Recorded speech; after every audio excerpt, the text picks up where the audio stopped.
Buti ikaw lang nagpunta, no? Si JJ, Hindi ko kasama, mag-self po ako. hindi mo sinama. Dapat sinama mo. Dapat sa 10 pa po ako pupunta dito para magbuka yung isang kapatid namin, makapagdala ako. Mm. Matagal pa po yun, kaya ngayon na ako pumunta po. Mm. Kuya Oliver, anong masasabi mo? Pinasyalat ka ni Nanay Angie. Ha? Ano sasabihin mo sa kanya? Mabuti lang. Napanood ko yung vlog mo, ang daming pera. Tapos sumasayaw ka pa. Galing mo lang sumaya. Ang galing mo nga noon. Punta kami sa swim. Oo, nag-swimming pa kayo. Swimming kami. Di ba? Ang galing-galing mo sumayaw to. May nabasa pa ang comment, baka pinainom daw. Pwede ba yun? Bawal po kahit kami, bihira po kami uminom, guys. May nakita ako sa comment section na baka pinainom ninyo si Kuya Oliver. Hindi po kami ganon. Iniiwasan ni sigarilyo, pinagbabawalan namin lahat ng mga alaga namin. Ang galing sa manigarin. Ha? Dati ko mga galing. Oo. Dito po, yung mga alaga namin sa shelter, pinakabawal po yung sigarilyo, inom. Kasi useless, sayang yung pinapainom na gamot, yung mga gastos namin, kung bibigyan namin sila ng gano'n. Pansinin nyo yung sayaw niyang yun, gusto niya sumayaw pero mabilis din siya napagod, umupo din. Pero pagpupo, sayaw pa rin. Di ba? Sige, yung nagsabing baka nagpainom, reviewin nyo yung swimming namin. Pag may nasilip kayo kahit isang bote lang ng alat dyan, panalo kayo. Kasi ni isa walang nagiinom sa amin noong time na yon. Although ako umiinom ako, hindi ako magsisinungaling, occasionally. Pero sa kabisi-bisihan namin mga kababayan, wala sa isip namin yung yung pag-iinom. No? Ang tagal din akong busy dati Frankie. Sabi ko, akala ko nakalimutan na kami. Kasi ang tagal nung ginam siya sa bahay. Oo. Sabi ko, ako na lang naman siya. Kasi dami namin ginagawa nga. No? Bisirit kasi ako sa pag-asin ng mga. Tinitignan ka yan. Ba't sinisilip? Ako na lang pumunta. Ba't sinisilip mo si Nanay Yancy? Parang hindi ka naniniwala sa mga sinasabi niya. Naniniwala ka ba? Hindi ka naniniwala? Hindi siya. Ba't di ka naniniwala sa sinasabi ni Nanay Yancy? Wala. Maniwala ka rin Sino gusto mong pumunta dito? Nanay Yancy o si Kuya JJ? O kung sino pumunta dito, pupunta. Bakit nandito siya? Wala. Wala? Gusto mo ba makita si Kuya JJ? Bakit siya gusto mo dito? Hindi ako. Ha? Oo, gusto. Siya yung gusto mo makita? Hindi ako. Hindi ikaw kung nandito ka na Gusto Halos mapulo na naman sa kape. Wala na daw. Ikaw na kasi nandito ka na nga daw. Wala kang pagpilihan. Wala na siyang magawa. Wala na siyang magawa. Nandito ka na daw. Pero ayaw mo akong makita nito. Gusto ko na. Gusto ko na. Gusto. Pero wala ka nang magawa kasi nandito na. Oo. No. Buti hindi mo sinama yung anak mo. Saan ka kumuha ng kamatis? Salamat sa kamatis Yun na po yung nakasawa ko. Ah. Marami ko na. Sila. Mura din kasi ang kamatis dito ngayon. Nakaraan pag may nadaanan ka. Maraming kamatis. Mura. Ang mahal ngayon Ang mahal ngayon singkamas. Kamuti ang mahal. Maswerte ng mga may kamuti. Antag-ani na ba kamuti? Yung iba nakita ko katatanim lang Yung iba po yung... Pero po second crop na po. yung ngayon second crop na pala yun. Yung nakikita. Pero kung marami akong nag-uusap. Marami na nag-uwi. Yung kung kapag po nag-usap po kami. Sabi ko, kailan ka mag-uukay? Sabi ko po, sa mga 10 pa. Magkano isang sako? Per kilo po man. Magkano? Ito lang po alam yung presyo. Pero sabi ko, Ilang kilo sa isang sako? depende po sa timbang. Mga ilan? More or less? Yung isang sako, palagay mo? 80 kilos? 60? Kilo po yan. Ha? Para paano po sila maliliit na sako. 50. Sa magkano per kilo ngayon? Hindi ko lang po alam. 30? 20? 1.5, isang sako. Sana madalahan mo kami dito ng kamote. Nakaplano po ako ng magdala. Para may merienda tong mga alaga namin. Ano gumaganda niyo yung hair? Magkwentuhan kayo ni ate mo. Kuya, Ay, siya ang kuya.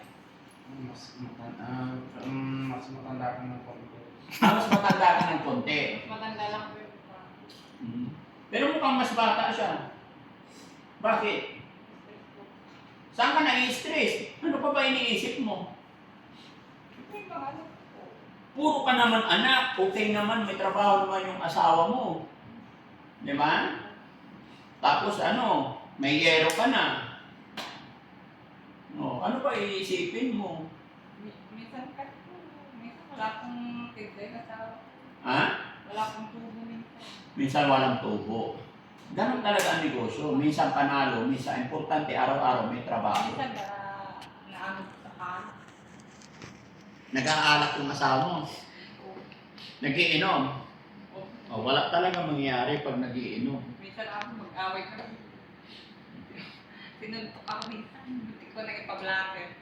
Ay, sinuntok ka na asawa mo? Ba't kaya sinuntok? Nag-away po kami. Nasobrahan po ako sa bunga.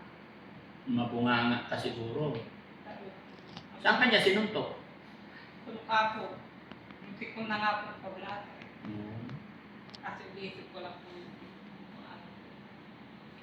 Ayan. Hindi nainis ako sabi. Bakit kanya sinuntok? Ano pinag-awayan niyo? Ano po sa pera? Kasi mga binibigay mo noon, tinasabi ko. Oo. Pinapilit ko ng paro. Yung perang galing sa akin, yun ang pinag-awayan niyo. Hindi po, ganito po yun. Yung pong pera niyo binigay niyo, di ba binigay niyo kong hero? Oo. Yung binigay niyo, pinabili ko ng parle. Parli? Yung parle is po, yung pag ng hero. Oo. O ngayon, kala niya hindi naubos. Sabi niya, may pera pa naman dyan. Humingi ako ng natubo niya. Mahina na yun, sabi niya. May pera pa naman dyan, binibigyan niya. Akala mo hindi naubos, sabi. Binili ko na ng parolin. Saka umaasa ka na ng budyata. Ginawa akong pansin ko. Pero isa lang naman. Ginawa kang punching bag. Isa lang naman po na maghanapin pa. Naku. Nagpa-doktor pa nga ako.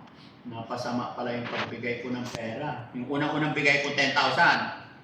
Yung binabili niyo ng yero. Oo. Ay, yung pangalawa, yung galing kay Kilding.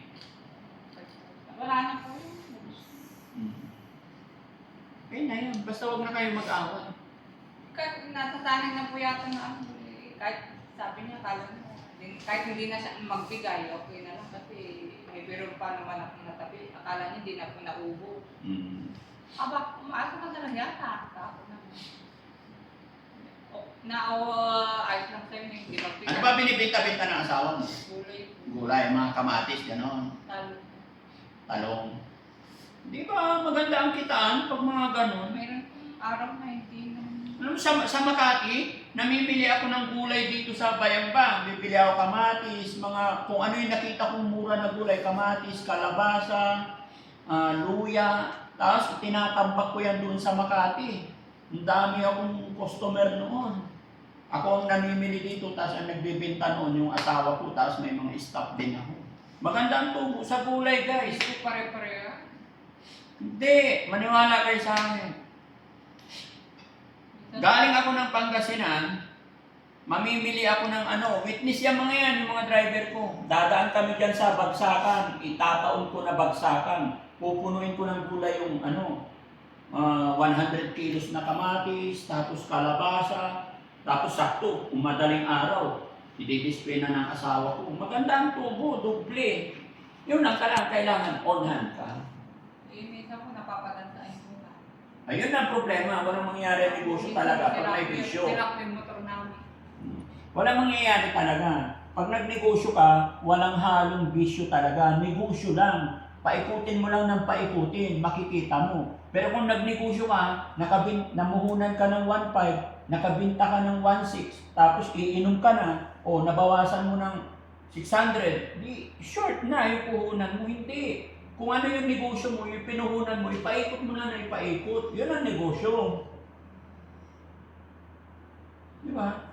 Ano, Kuya Oliver, okay ka lang? Oo. Parang hindi ka masaya na nandito si Nanay Ansing. Oo. May pasalubong siya sa'yo. Ano yun? Kunin mo nga yung ano, pasalubong ni Nanay Ansing. Diyan ka na. May pasalubong. Ayan. Ano ba yan? Ha? May tignan mo kung ano ko na, ano na. Kamatis. Kamatis naman. Kamatis naman. Ano gusto mo pasalubong sa'yo? Naman? Kamatis naman, kamo pa. Oo. Kamatis lahat. Nabigay natin kay ano? Ayaw mo to? Gusto ko. Gusto mo? Pag-ulam natin, no? Oo. Oo. Gigisa, may itlog. Oo, masarap yun ah.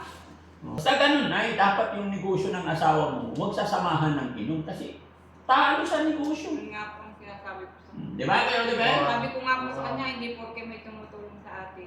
Ay, naalala ko na. Panalo ka. Naalala ko na, kahapon nagkwentuhan kami.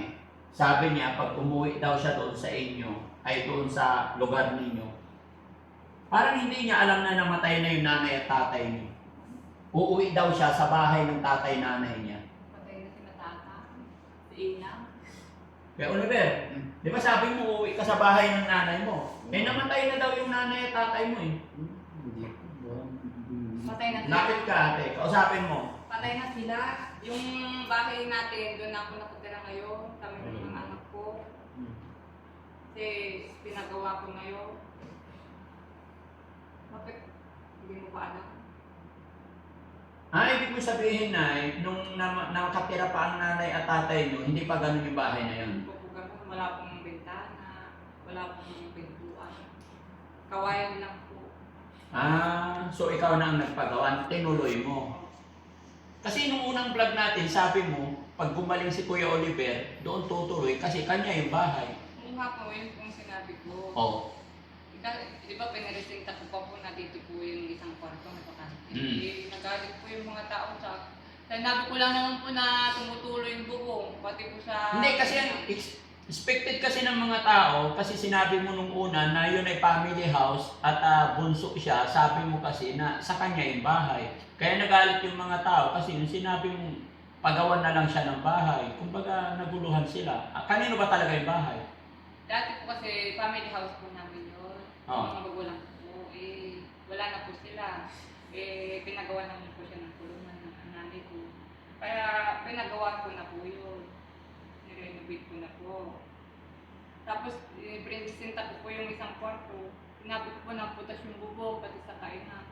Nagalit po yung mga tao. Sabi ko, baka may masabi sila pag dito siya nakatira. Tapos yung pera niya mabawasan. Hindi halo po magagalit yung mga tao sa akin. Kaya naisip, mas maganda pagkawan na lang po ng sarili ng bahay. So sa Makatwid, kanino na yung bahay na yun? Doon po kami nakatira ng pamilya. Hindi. Sa Makatwid, kanino na yung bahay na yun? Sa akin na po. Sa'yo na yung bahay na yun. Oh, Kuya Oliver, yung bahay ng nanay tatay mo, wala ka na daw doon kasi kay Nanay Ansing na daw yun. Ano masasabi mo? Yung may bahay din naman. May bahay naman din naman akong uwian. Saan? Doon sa bahay ng nanay ko. Nakatira na nga si Nanay Ansing May doon. bahay din naman siya. May bahay din naman akong tinutubulan. Hindi. Yung bahay ng nanay tatay mo, kinuha na ni Nanay Ansing. Doon na siya nakatira. Oh, saan ka tutuloy ngayon? May bahay doon na pwede akong pagpilihan. Saan? Sa amin. Ano yung tinutukoy niyang bahay na tutuloyan niya na Yun kasi ang tinutukoy niya. Baka yung kulungan na dati. Hindi kawawa na siya doon. Once na ibinalik mo doon, magpuputik-putik na naman. Siyempre, parang... Baka yun yung tinutukay niya. Okay lang, hindi na problema yun kasi andito pa naman siya. Makakapag-decide yan pag magaling na talaga siya. Huh? Di ba? Saka ka na lang mag-isip, mag-decide pag magaling ka na talaga, okay? Oo. Ano sasabihin mo kay Nanay Ansing? Salamat. Sa ibinigay mo tulong. Salamat sa binigay mong kamatis ko na. Salamat sa ibinigay mo kamatis. Ano ba gusto mo pasalubong sa sunod? Oo, kamuti gusto mo. Tapos susunod na dala ko dito, magdadala na. Ano gusto mong pasalubong sa sunod? Yun nga,